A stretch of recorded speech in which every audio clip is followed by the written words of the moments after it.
what they're really building is stuff that's going to blow your mind. Oh, it's going to be stuff that you have no idea. no idea. We have Stuff no that clue. doesn't even exist. Tesla and Elon. It's called vertical integration, bro. Yeah. Vertical integration. Like, what in the journey of a consumer can you own? You know? I mean, they're making everything from batteries to burgers. Yeah. Sightbox, unbox, while we open the door. Welcome back Welcome back. to the BoxPod. This is the BoxPod. BoxPod. I'm Charlie, I'm Nathan. and we are the founders of Sightbox. This is episode 3, I think. Season What are we on? 2. Episode 3? 4? 3 or 4. But it's season 2. Season 2. And I finally made it to the Tesla diner. You did it. I did it, man. All right. Well, give us the I don't want to Give do us the the whole review. the whole thing because there's 1,000 videos on YouTube right now of Okay. people doing the whole, deal. this is what to expect. Episode 4. Thanks, Zach. And so I'm not going to do that. Okay. But it did suck because we took a couple of days off after the launch. We can talk about the launch later. Yeah. Took a couple of days and hung out in Hollywood, LA, Beverly Hills. LA, basically. Since we're here in Orange County, we said, let's take a couple of days, hang out without having to worry about traffic. Yeah. So first stop was definitely the diner. Yeah. But we had Presley with us, the dog. Mm-hmm. And I figured this place was dog friendly. Why wouldn't it be? It's LA. Yeah. Yeah, exactly. And so we walk up and Zach actually came and met us there too. So check out the vlog, which will go up. It's probably up now, linked here. And then that'll show you kind of the walkthrough and all that from our perspective. Right. We couldn't go in with Presley, so we had to like take turns, Yeah. wait outside with her, which that sucked a little bit. But it was cool. I thought it was going to be packed. It was maybe around 1 or 2, maybe a little after lunch. Uh-huh. So there wasn't really a line of people, and there was plenty of charging stations, which was surprising. That's good. Plenty. And so we could have really parked anywhere and charged. The one thing that caught me off guard was the level 4 charger. Dude, that thing charged lightning fast. How, like, I mean, Talk to in me. 10 minutes, my phone was buzzing that dude. cars charged. Idle fees may incur. So if you're plugged in and your car's Not idle, charging. you're Right. taking up a spot, Yep. they charge you fees for hanging out because people used to abuse that. Yeah. They used to plug in and walk away and not come back for hours. Yep. And so they don't let you do that anymore.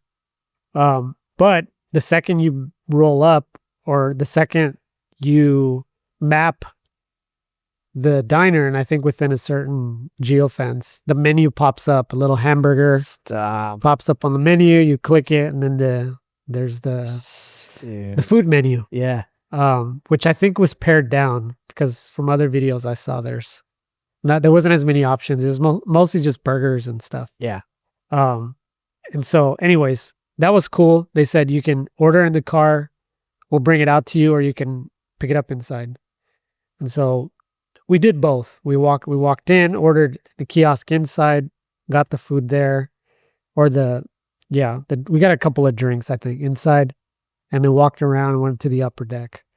And that was cool, but no Optimus serving Popcorn. popcorn or anything like yeah. that. So that was a bummer. But you can see a couple of robots on display, right? on display on the way up. Yeah. Kind of looks like Space Mountain, the way you kind of like the way it's the stairs and stuff. Yep. Very Yep. futuristic. There's one Optimus that's like gutted with like no shell, so you could see the guts. Ooh, Super cool. that's amazing. And then there's a sort of a full Optimus Mhm. right at the top when you get to the top. Dang. And then it's overlooking, the parking area. There's a giant screen with movies and shows playing. What was on when you guys? They were playing like The Office or something, just Okay. randomly. Yeah. It was fun. That's good. And then so upstairs is like a bar, but it's a merch bar. So Okay. there's a menu and it's just merch, and it almost looked like fake, like it wasn't real. Uh-huh. And so I asked the guy, you see, is this where you buy the merch? He's like, yeah. And so I'm like, oh, okay, cool. I'll start looking at the menu. What do you got here? And then he starts like, telling me, oh, the hoodie's cool and this, and that. And so you start looking at the menu. The stuff it's very expensive. So check it out. So I got a couple of things. And this is on the vlog, by the way. We did do a little bit of an unboxing. Oh, did you really? Yeah, when we were there. But look at this thing. It's a little Cybertruck the wind-up car. dude. I mean, That's ridiculous. right? Like, dude, this is cool. And it's like, it's heavy duty, man. Yeah, it's metal. And then just like the details of Yeah. packaging. It's so sick. Then the bags are cool. I mean, look at the logo for the diners. Yes. Sick. They had merch with that kind of like. And this is the Light deck, art. right? This red, Yeah, I think that's the the observation deck. the area. deck or whatever. Yeah. But I did pick up one other thing, and I wanted to do it on the pod. This is early birthday present for Stop. you. Yeah. So Nah. I got you a little something. I did unbox it already and put it back on the vlog, but I figured I'd give it to you before you saw the vlog. Pierce. Yeah. Yes. Yes. little Optimus Yes. Dark. Dude. Isn't that cool? Here, I'll open it a little bit. Yes. Figure you can put it on your desk. Yes. A little Optimus Counter. Fig with the fries. With fries, bro. Fries and a Coke. Which shout out to Tesla for doing this, but the fries are cooked in tallow. Are they really? Yeah. And they were good, man. They were actually Dude. really good. Look at this thing. Dude, yes. It's pretty cool, right? Yeah. It's a cool little gadget. Dang. Little action figure. And it's real. That's crazy, man. Yeah. It's coming.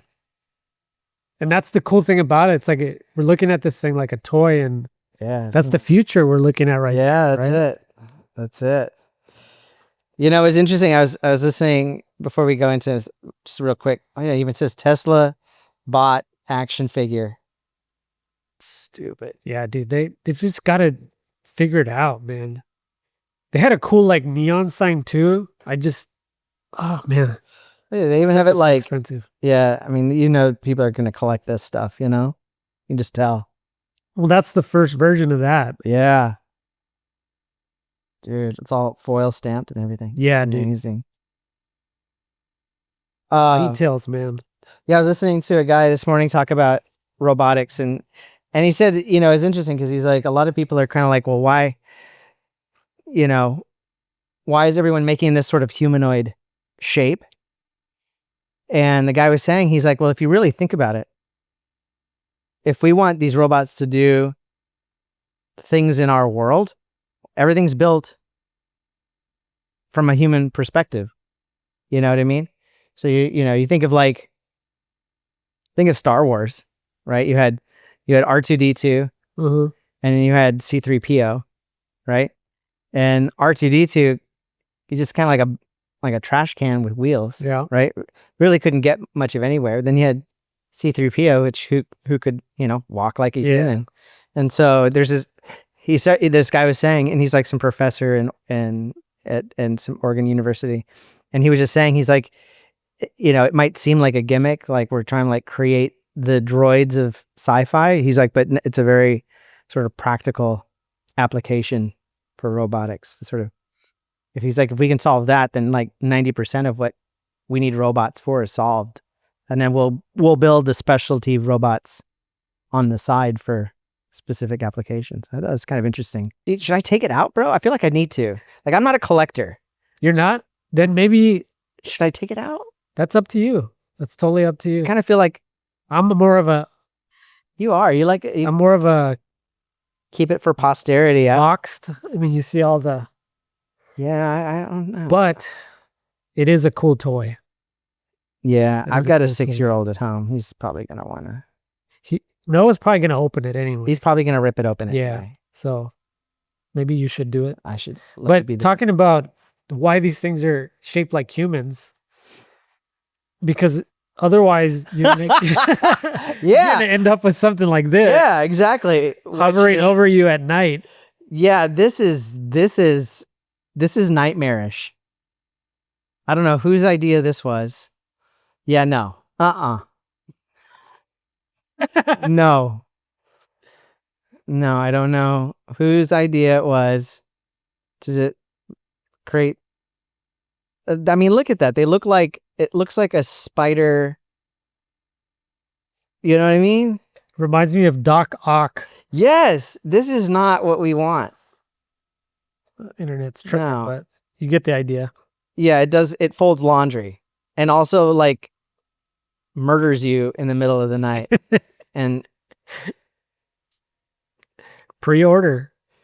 yeah, no, that's Yeah. no, But it's like so one-dimensional too.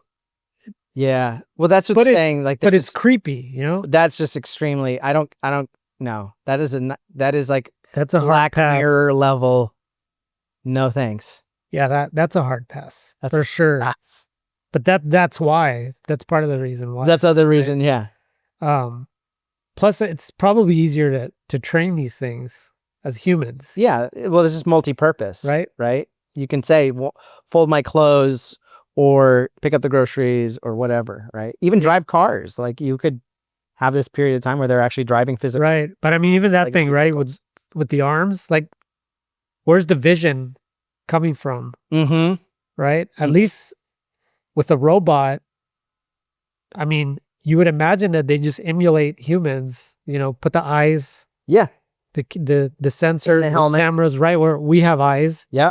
Humans can see, you know, and coordinate hands with, you know, the perspective that we need, and just copy that, you know, and it'll figure out the task it needs to do.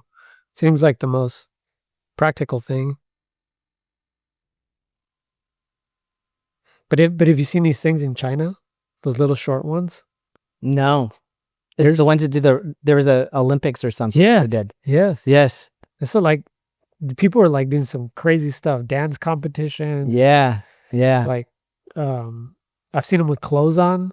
Really? Yeah. Like it's getting a little weird, Yeah. but they're like these like shorter ones. Okay. Yeah. It's really weird. Yeah. Whatever. I foresee a day, and I think we've probably talked about this on earlier episodes, but I foresee a day when companies are just like Tesla here, where you'll go on their website and you'll be like, okay, do you want to buy a car? Do you want to buy a robot? You know, or lease a robot? Yeah. And everyone's going to either have, you know, you'll either have a car, but you'll probably also have a home robot. Do you want a white one or a black one? Black one, right? Exactly. What color? What model do you want? You know, are you going to buy it? You're going to lease it? You're going to get the new one? You're going to buy a used one? Yeah. It's going to be the same market. They're all going to be like 30, 40, 50 grand a piece. There'll be luxury models, you know, but it'll be straight up like you're just going to have the one. performance model. Yeah. Yeah. The plaid robot. Yeah. You don't want to know. Yeah. Anyway. Yeah. I'm sure there's going to be a whole wacky market around it, but the truth is, and what's crazy is I think the automotive companies are going to be the ones to really bring it to market because they have the assembly lines ready to go and the distribution and the pricing model that people understand, you know? And so the idea of like, you're going to go to a robot dealership, right? With your car dealership. And here's our 5-6 robots, Yeah. You know, the sporty one, you know, the luxury one, the SUV one, you know, what are you looking for? So It's coming. it's coming. Absolutely. The Tesla Model YL. It's YL. What is Launched the L? this week. Long? Is that why? Because I think Not that, sure exactly, but this is a Chinese version, yeah. and it's just like all over X. It's all over everywhere. And the biggest, I guess, thing is like Look at that. the size of it, and people are kind of surprised by, but it does have that sort of third row. Yep. And so it's very close to, I mean, you're kind of close to that Model X, you know, size. And so it's interesting to see them go with it that way. Yeah. Well, I'm afraid to say anything because I'm gonna get it wrong in the You might, test. yeah, I'm gonna exactly. get put on blast. But the there was talk of winding down the Model Y or the Model X and the S recently. And then I don't know if if they're still planning on doing that, but then they sort of pivoted and are coming out with like a luxury version of both. So I think they're going to sort of be like, okay, we'll make one. We'll still make it, but not as many. And then we're just going to make it really expensive. It's almost like this Lux model. And then these are going to be like their mass market, you know? And think about it. Tesla has how many factories now? They have China. They have one in NorCal. They have one in Austin. And then they have one in Berlin. That's 5 factories. Mm-hmm. And what they'll typically, the way OEMs create or do cars is a factory will specialize in 1 or 2 models or 3 models. So it's not like like the Cybertruck, right? I think it's only made in Texas, in the Austin one. Like that's the only, like China doesn't make it. So they'll just ship it, you know, they'll be like, okay, if you want a Cybertruck, it comes from Austin, we'll ship it across. Same thing with like this kind of stuff. So I can see them sort of paring down and saying, all right, we're only going to make the Model Y or Model X out of these 2 factories or this factory, wind down the, you know, but then always make tons of Ys and 3s because you're going to be selling them all over. So all factories make those, and then only some of them make specialty models. Yeah, that makes sense. Yeah. So that's typically how some of these OEMs work, you know, or you'll get a situation similar to this where like it's only available overseas. Like, so there's, you know, like here, like if you look at Toyota and stuff, like you can only get a Tundra in the United States. Like, even though it's a Japanese company, you can't go to Japan and buy a Tundra. Like, they don't make it over there. So same thing, kind of, you're probably going to see more specific vehicles for specific markets. Anyway.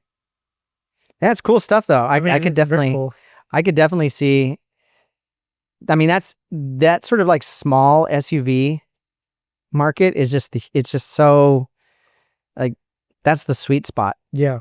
I think that's the sweet spot for a lot of things. I'm driving a Mitsubishi Outlander Sport right now while my other car's in the shop. And yeah, it's just that's a nice size car, you know? Like, it's not too big, not too small. It's like the Goldilocks. I don't know anything about cars other than my enthusiasm for Tesla now, but I feel like Mitsubishi, we've talked about this for years. They just fumbled it, bro. Fumbled hard. Why not bring back the Eclipse all electric? You know what I mean? Something like that. That was my first like real car. 1998. Yep. Eclipse. Yeah. Dude, that was hot then, bro. The little sunroof thing. Yes. Oh. Back. I had the headlights and the backlights murdered out. Low profile tires, rims. Dude. Yeah, you're balling, bro. That was pimped out. Yeah. And then the car just was like, yeah, like whatever. Never mind. By like 2001, 2002, nobody cared about Eclipse. It's dumb. It's like, dude, and that car was hot, man. That car was hot. Seriously hot. Or what is it, Evo? Yeah. Right? The Evo.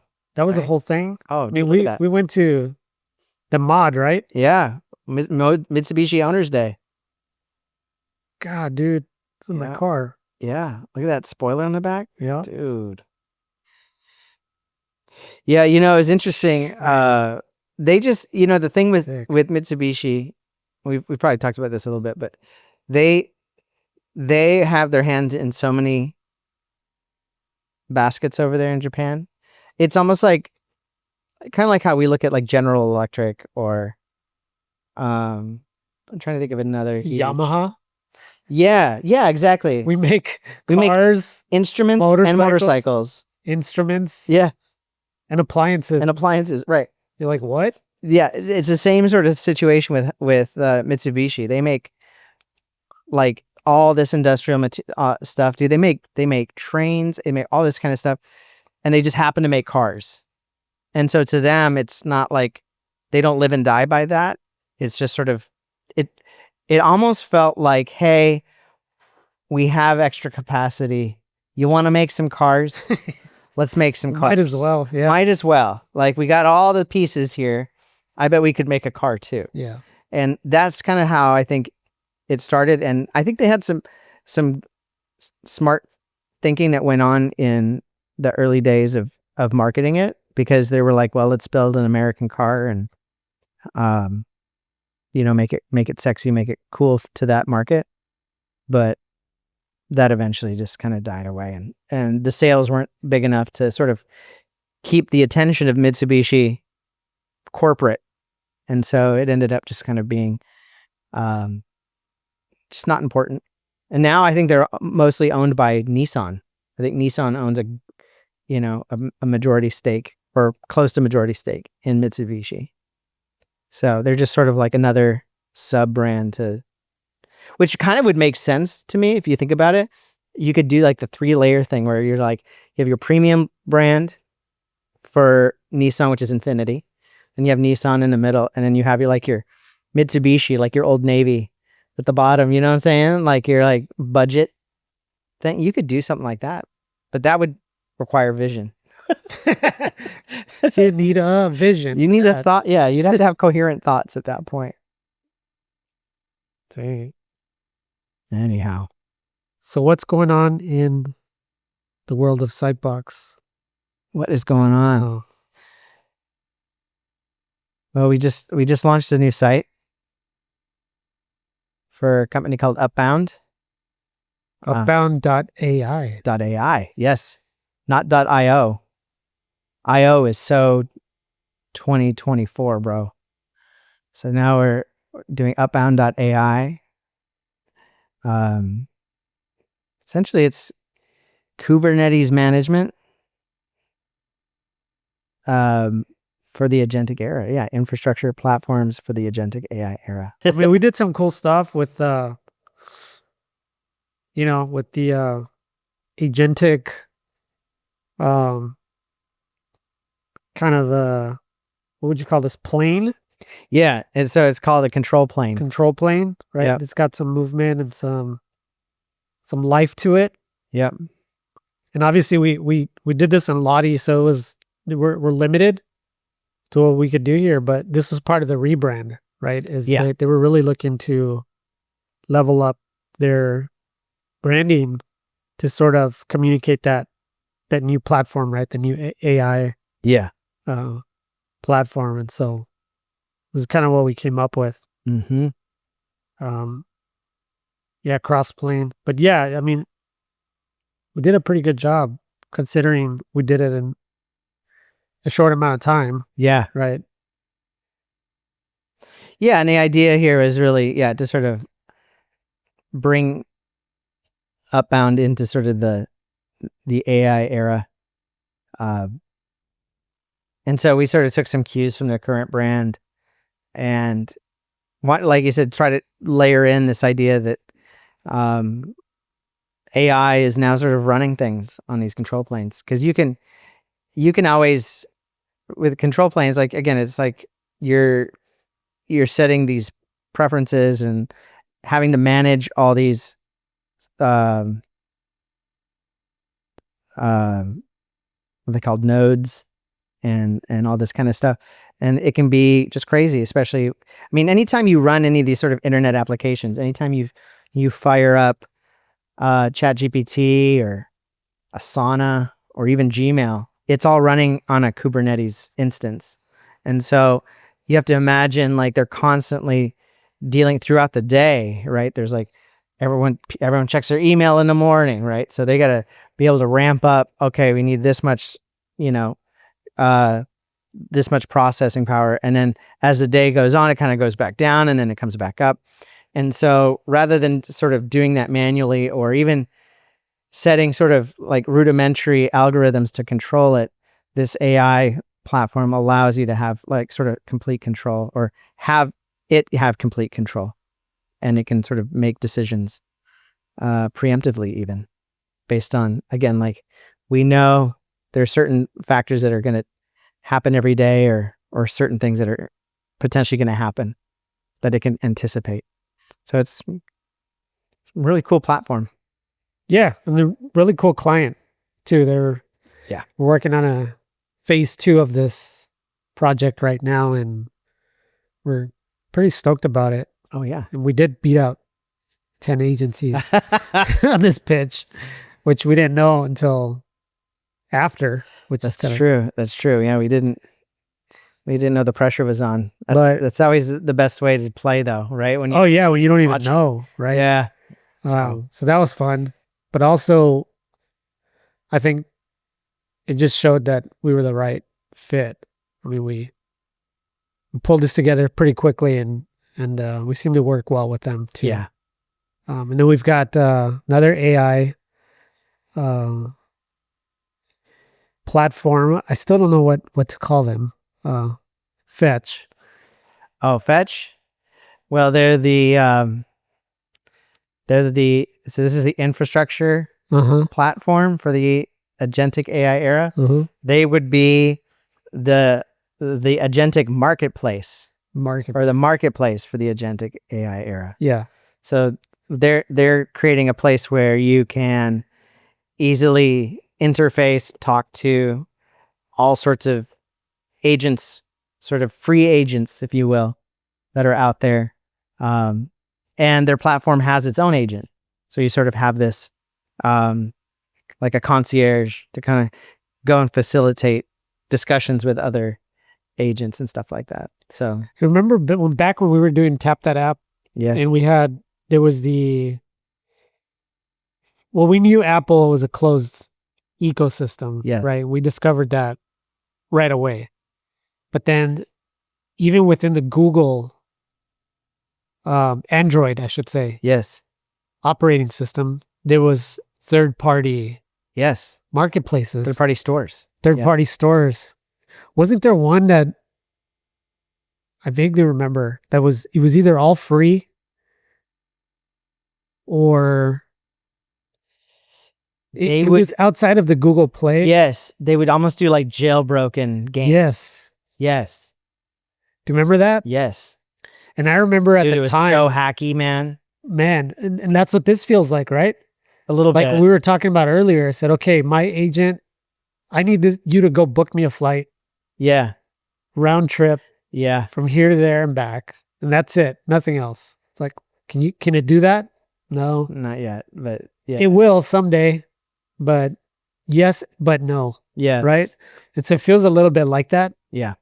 Like you can probably, if you know your way around, you can probably do some stuff. But why wouldn't you just book the flight? If that's the use case. I know there's much complex use cases, but that's kind of where we're at. Yeah. And I feel like the big players are gonna be the ones to introduce sort of these agents that can do the thing, right? Yeah. I think we're in this stage, like if you remember the beginning of the .com days, when everyone was like, oh, we now have like Southwest. Do you remember it was like SouthwestAirlines.com? Like they didn't even have Southwest. Remember that? Like everyone's like, oh, we got a .com. We got a .com. You can go on there and you can book your own flight. And everyone's like, oh, I don't have to go through an agent, or I don't have to go on call. Or dude, people used to do this. Go to the airport, go to the ticketing thing. That's right. Buy a ticket. Yeah. Go home. Yeah. With your ticket.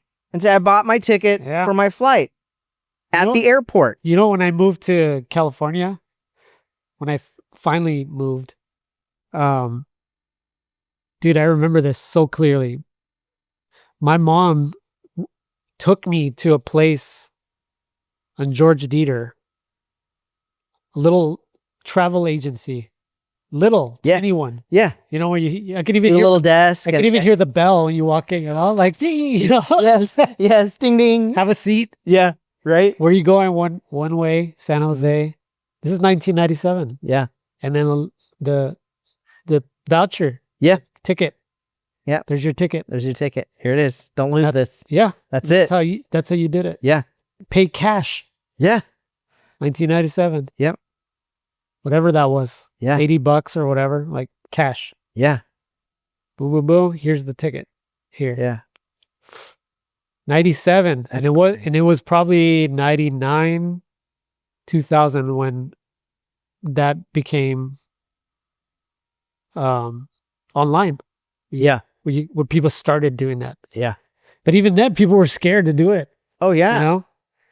Yeah. People People still were scared. stood in line. Yeah. I mean, you'll see it sometimes like on old movies and stuff where they're like having this conversation with the, 2 tickets for Baltimore, Yeah. and they whip out their credit card or they Mhm. pay.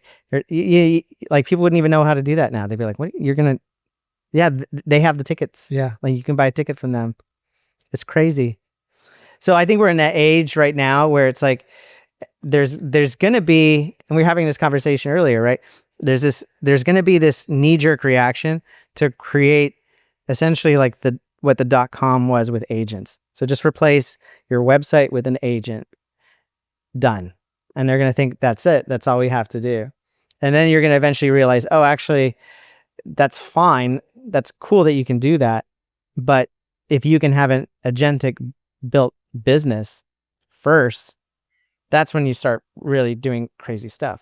Because that's where Amazon took off, right? Everyone else was like, well, I have a brick and mortar store and I'm going to have a .com and you'll be able to order stuff sometimes and it might show up through USPS or FedEx or something. And, you're going to have to pay for all that shipping, right? And then Amazon came along and said, whoa, whoa, whoa, how about this? Free shipping on everything, right? And they built it from an internet first, like principle. And I think what you're going to see is the same thing here is you're going to have these companies that are just like, oh, well, we created an agent, so we're good. And they're going to get their butts handed to them by the other companies that are like, no, we built the company from an agent first perspective. And it's just going to flow so much easier. So I think there's going to be but that's just normal. I think that's there's got to be some like attrition through technology that certain companies adapt and certain ones don't. But I think what's interesting about Fetch for me is that, the challenge I see is how do we create a way to interface with these agents that makes sense, like mentally, like how, everyone uses these different analogies. Some people call it like a new kind of organism or an alien species or this like continent of humans, superhumans that we've just discovered. Everyone uses these different sort of analogies to describe it. And we need to find a way that sort of makes sense, that clicks so that everyone kind of can sort of feel A, comfortable with it, and then B, sort of it feels like not only is it not scary anymore, but now I feel like I can actually work with this, So sorry about that. But yeah, I think there's what Fetch is trying to do is sort of create a bit of that, right? What's that bridge to that world right outside? And we'll see how it goes. I think it's an interesting problem to solve. It's one of those things though that the problem it's not a pressing problem yet. You're solving really ahead of the curve. Like it's like before Google existed. There really wasn't a search engine for a long time. Like you would just hear about a website, or you go to Netscape or, Yahoo did a little bit in of a that. sense, when you mentioned the internet, because that's when we became adults pretty much around that time when it was introduced to us. Mm-hmm. So I think we relate to this whole thing the most, in my opinion, because we were there when it became a thing. But for us, remember, there was those of us in the beginning that said, you can go to this thing, you can chat with people. Mm-hmm. That was one thing. You can email someone. Yes.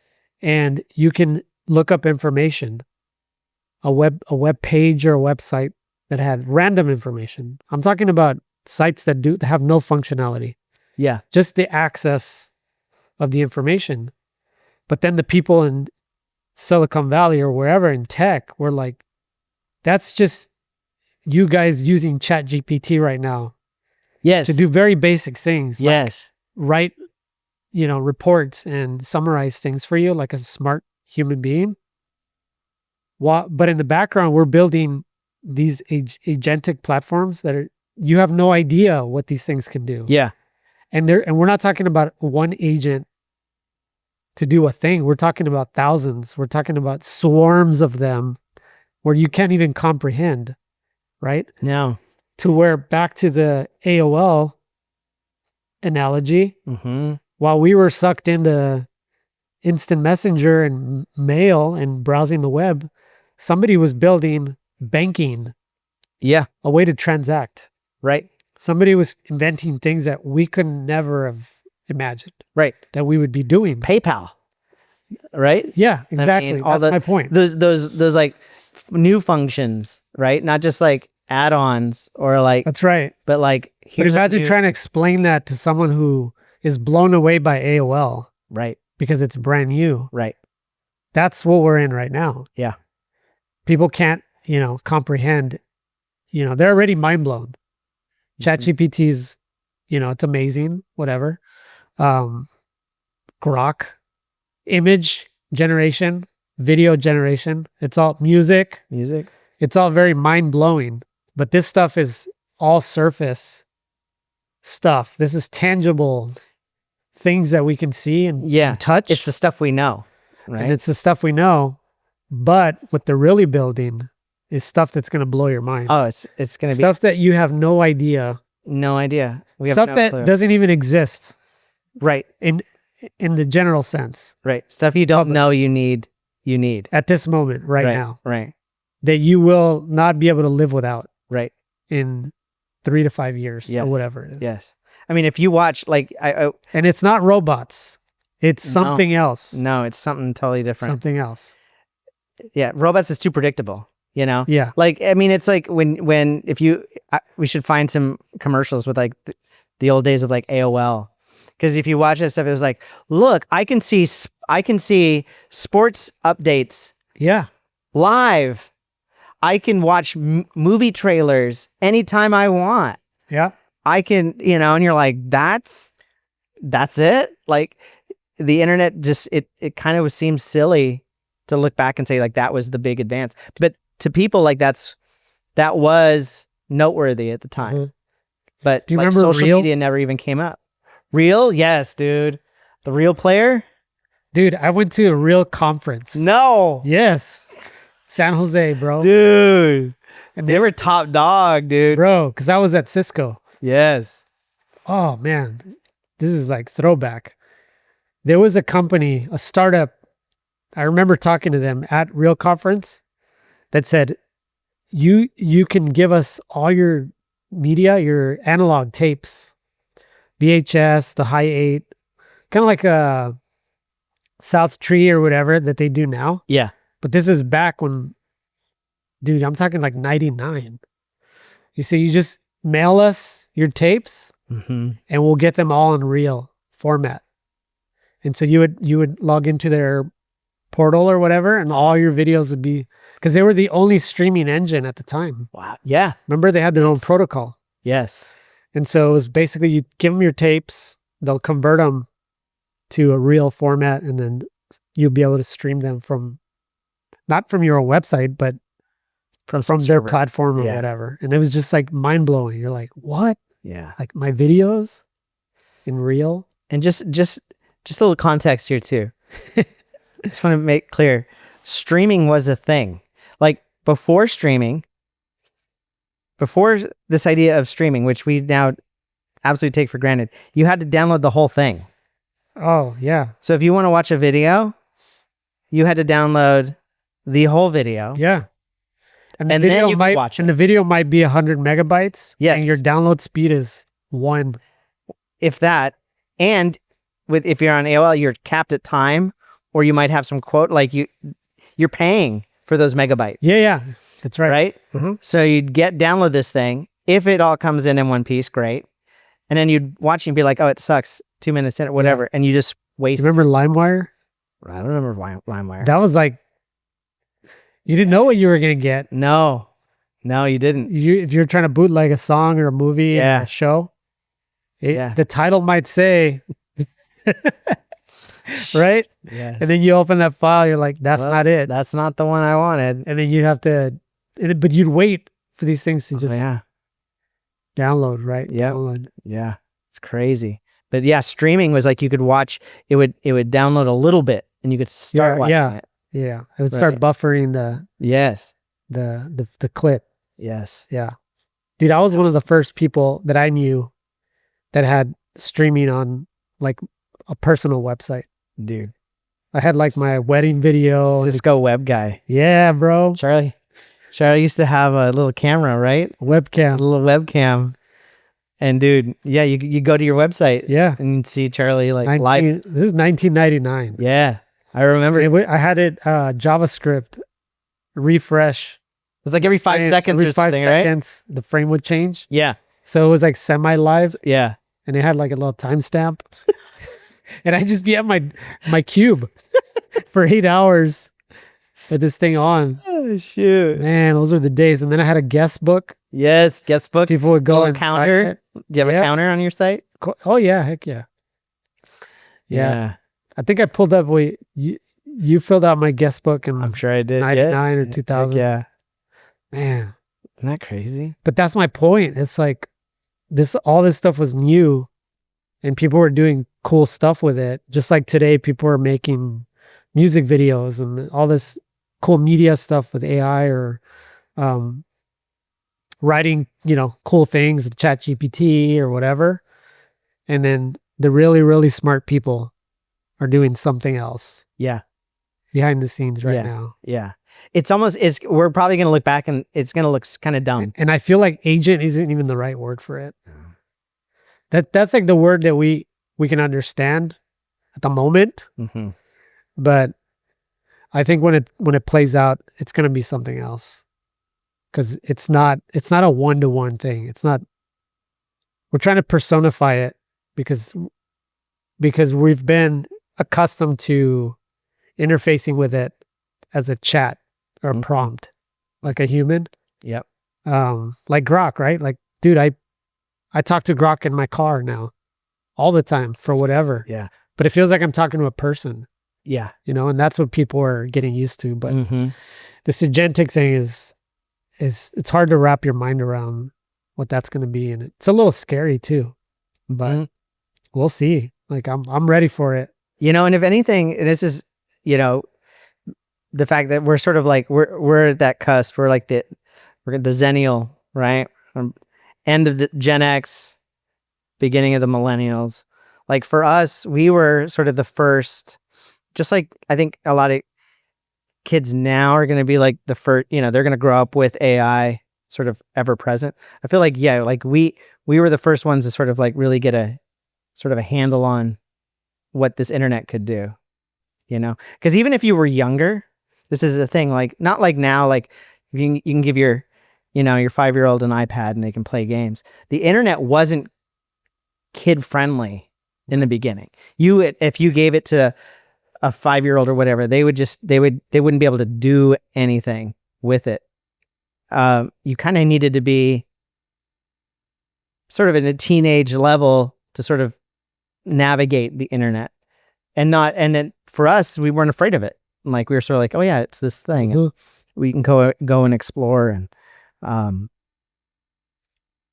and I think for us, we're sort of seeing that same sort of opportunity now. We know the impact it's had, right? We recognize the change that it brought about, and I think we're looking at this going, this is like that even more so. Yeah.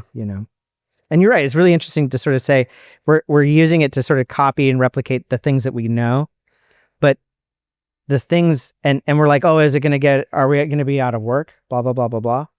No, because I think the next era of this, the next age of it is going to be so different. It's going to go beyond what we're used to. It's going to be collaborative in a way that we don't even understand, It's going to blow our minds. I believe it. So there you have it. Episode 4. The future. the future of AI. And there are going to be more of these Engine. diners, right? Is that the plan? That's what Elon said. It'd be nice if they put one in Orange County. Yeah. The thing is, we talked about this before. Why do they put these charging stations in the most random crappy spots? Dude, yeah. There's Think one. of all the places we supercharged at Yeah. when we went on a road trip. Yeah. Sketchy. Little truck stops. Yeah. Or in parking garages. They're Parking kind of garage. random. Yeah. Behind hotels. Even Birch, right? Which is kind of upscale-y. Like it's nice here in Brea. Mm-hmm. It's on the bottom level of the parking garage. Yeah. Would you go there? It's like the rape yeah. area of You're like, I'm about to garage. get jumped. Yeah. Right? Yeah. Like I wouldn't let my wife sit there and charge. No. You know what I mean? No. It's weird. I don't understand it. It And should be like this prime. is like wide open. It's fun. Yeah. They sell food, Yep.